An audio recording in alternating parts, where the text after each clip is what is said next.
Frères et sœurs, soyez bénis au nom de Jésus-Christ de Nazareth. Voilà, on voulait vous faire une vidéo. On a parlé avec le frère Georges, voilà, et on, on va vous faire une vidéo en fait concernant l'Apocalypse, la fin des temps et le retour du Seigneur Jésus-Christ de Nazareth. Donc cette vidéo, on va essayer d'aller assez vite, mais vous donner le maximum de points nécessaires pour que vous puissiez comprendre. Vous avez vu certainement que dans l'actualité, le roi Abdallah Al-Saoud vient de mourir. Et tout me porte à croire, encore une fois c'est une interprétation, vous devez vous-même demander au Seigneur si elle est, si elle est vraie, si elle a un sens ou pas. Mais le roi d'Arabie Saoudite vient de mourir, et tout me porte à croire qu'il est dans la prophétie et que Jésus-Christ revient bientôt. Ce n'est pas pour faire peur, ce n'est pas pour, euh, pour essayer de faire du spectacle, mais on va vous donner, on va vous donner certaines preuves qu'on pense logique et vous en donner l'interprétation. Voilà. Donc le roi d'Arabie vient de mourir, vous me direz quel lien il a avec l'Apocalypse. Donc on va aller directement au chapitre 17 et je vais vous donner l'explication plus logiquement. Chapitre 17, verset 7. L'ange me dit, pourquoi t'étonnes-tu? Je te dirai le mystère de la femme et de la bête qui la porte, celle qui a les 7 têtes et les 10 cornes. La bête que tu as vue existait, elle n'existe plus. Elle va monter de l'abîme et s'en aller à la perdition. Les habitants de la terre, ceux dont le nom n'a pas été écrit dans le livre de vie, dès la création du monde, s'étonneront en voyant la bête parce qui existait, qui n'existe plus et qu'elle réapparaîtra. C'est ici qu'il faut de l'intelligence éclairée. Vous voyez, l'intelligence éclairée par la sagesse. Les 7 têtes sont 7 montagnes sur lesquelles la femme est assise. Ce sont aussi 7 rois, 5 sont tombés, l'un règne, l'autre n'est pas encore venu. Et quand il sera venu, il doit rester que peu de temps. Quant à la bête qui existait, elle est elle-même un 8e roi. Elle fait partie des 7 et s'en va à la perdition. Donc, la bête qui existait, qui n'existe plus, qui est elle-même un 8e roi, vous devez savoir que voilà, que c'est l'antéchrist en fait. Et c'est que quand les 7, en fait, ce que la Bible essaie de nous faire comprendre, quand les 7 seront accomplis, le 8e est l'antéchrist. Vous voyez?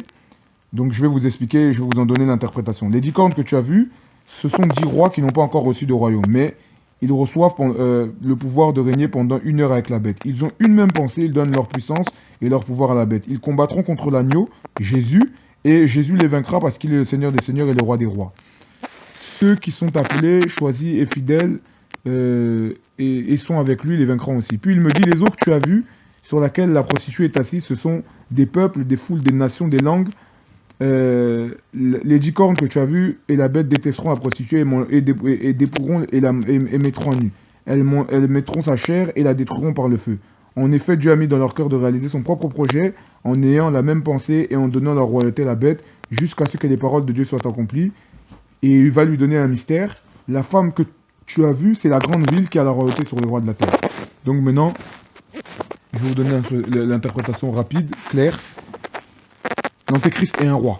C'est ce que la Bible va nous révéler dans le chapitre 17. Et je vais vous donner d'autres versets, un seul verset qui vous confirmera que l'antéchrist est un roi et qu'il est certainement un roi d'Arabie Saoudite. Et je vais aller vous donner l'interprétation.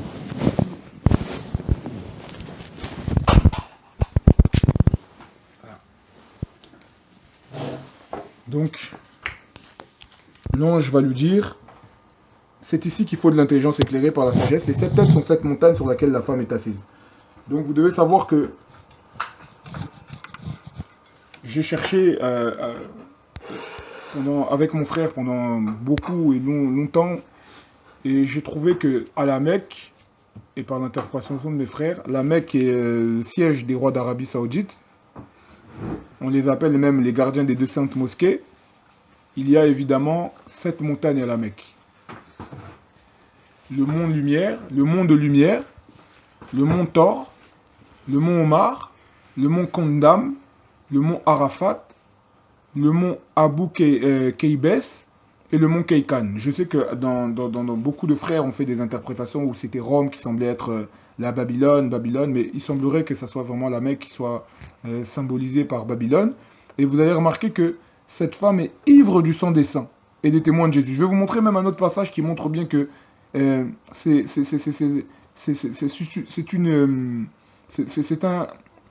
c'est un royaume qui, de par son idéologie, détruit le christianisme. Donc voilà, je vous ai donné les 7 montagnes donc, dont la Bible parle. Et ce sont aussi 7 rois. Vous voyez, 7 rois. Je vous demanderai de taper les listes des rois d'Arabie Saoudite. Vous allez voir. Depuis le début du royaume, il y a eu 7 rois. Enfin, depuis 2 jours. Depuis à peu près 2 jours où vous avez appris certainement la mort du roi Abdallah Saoud. Al-Saoud. Voilà, et on va vous donner la liste des rois. Et vous me direz, mais qui est l'antéchrist parmi ces rois? Parce que la Bible nous dit que les 7, ce sont 7 rois, 5 sont tombés, l'un règne, l'autre n'est pas encore venu. Et quand il sera venu, il doit rester peu de temps. Quant à la bête, donc l'antéchrist, qui existait et qui n'existe plus, elle est elle-même un 8e roi. Elle fait partie des 7. Ça veut dire que parmi les 7, un est l'antéchrist et il va être lui-même un 8e roi. Mais vous allez remarquer quelque chose, tous les 6 sont morts. Il en existe un. Vous me direz certainement, ben, c'est celui-là qui est l'antéchrist. Je vais vous en donner l'interprétation tout de suite. Donc on va faire la liste des rois. Le premier, c'est le père fondateur. C'est le père de tous les autres.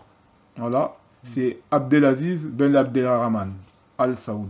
Le premier roi le premier roi d'Arabie Saoudite. Du royaume, voilà.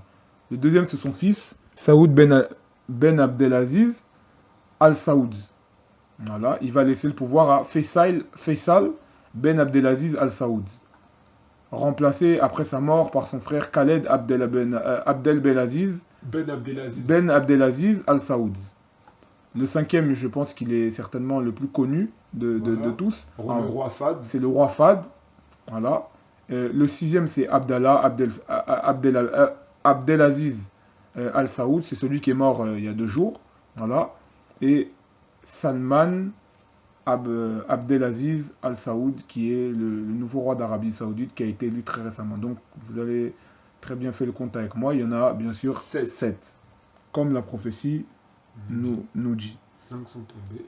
Donc, 5 sont tombés. Donc, du père fondateur à Fahd, ça fait 5 qui tombent. Le 6e existait. Et voilà, il règne. L'un règne. Enfin, il régnait. Voilà, il ne règne plus. Voilà. Et quand il va partir, celui qui va le remplacer doit rester peu de temps. Et donc, vous voyez pourquoi nous faisons la vidéo, parce que nous sommes bien sûr dans la nécessité de vous faire quand même notre compréhension des Écritures. Je vais aller dans Apocalypse chapitre attendez, excusez-moi, le tout début, chapitre voilà, attendez, excusez-moi.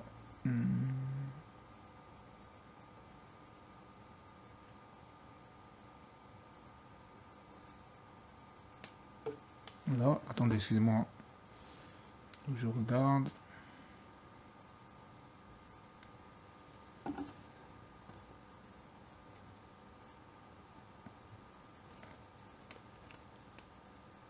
Alors, je ne trouve pas le passage, mais c'est voilà le début de l'Apocalypse où Jésus nous dit, voilà, c'est là, chapitre 1, verset 3, « Heureux celui qui lit et ceux qui écoutent les paroles de la prophétie et qui gardent garde ce qui s'y trouve, écrit car le moment est proche. » Voilà, en fait, voilà, ce passage-là, il est très important pour nous montrer qu'en fait, on doit quand même lire l'Apocalypse, on doit quand même chercher à comprendre ce livre, parce que le temps était déjà proche. Jésus, quand il est apparu à l'apôtre Jean, c'était au 1er siècle, à la fin du 1er siècle, et l'apôtre Jean a été béni parce qu'il a vu des visions extraordinaires.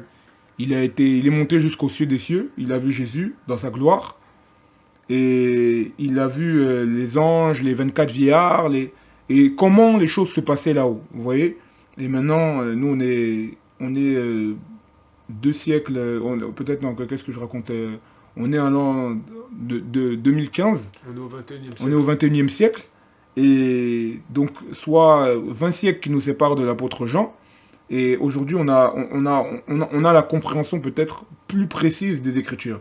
Donc voilà, comme je vous ai dit, là on nous a donné l'interprétation des 7 rois, des 7 montagnes, voilà, de la ville, parce que la ville est décrite, on nous dit que la femme que tu as vue, c'est la grande ville qui a la royauté sur les rois de la terre. Et on va nous donner l'interprétation, on nous dira que euh, c'est avec les rois de la terre, voilà, c'est avec elle que les rois de la terre se sont livrés à l'immoralité et c'est du vin de sa prostitution que les habitants de la terre se sont enivrés. En fait, qu'est-ce qu'est le vin de sa prostitution que les habitants de la terre se sont enivrés? C'est le pétrole. L'Arabie Saoudite domine le monde par le pétrole. En fait, en réalité, vous voyez qu'aujourd'hui, vous avez certainement vu l'histoire de Charlie Hebdo. L'histoire de Charlie Hebdo a fait beaucoup de, excusez-moi du terme, beaucoup de boucans.